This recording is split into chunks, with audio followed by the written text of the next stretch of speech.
బాహుబలి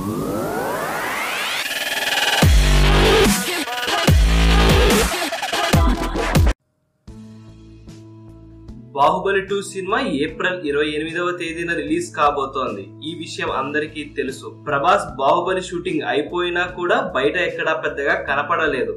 అభిమానులకు మాట ఇచ్చినట్లుగానే వాళ్ళను అలరించడానికి సాహో సినిమా టీజర్ షూటింగ్ లో బిజీ అయిపోయాడు.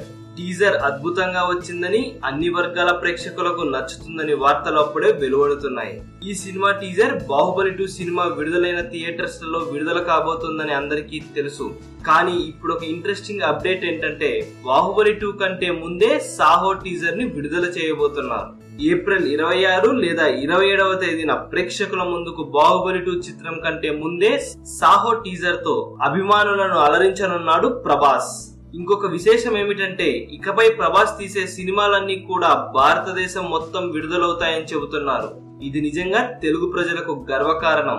ఒక తెలుగు హీరో ఆ స్థాయికి ఎదిగిపోయాడని తెలిసి అందరూ ఆనందపడుతున్నారు. తెలుగులో రెబల్ స్టార్ గా ఎంట్రీ ఇచ్చిన డార్లింగ్ ఇప్పుడు భారతదేశం మొత్తం సాహో ప్రభాస్ అనే స్థాయికి ఎదిగిపోయాడు. మొత్తానికి డార్లింగ్ ప్లానింగ్ అదుర్స్ అంటున్నారు అందరూ. ఈ వీడియో కనుక మీకు నచ్చినట్లయితే లైక్ చేయండి, కుదిరితే షేర్ చేయండి. ఛానల్ ని సబ్స్క్రైబ్ చేయడం మాత్రం మర్చిపోకండి. మరిన్ని ఇంట్రెస్టింగ్ అప్డేట్స్ తో మీ ముందుకు వస్తాము.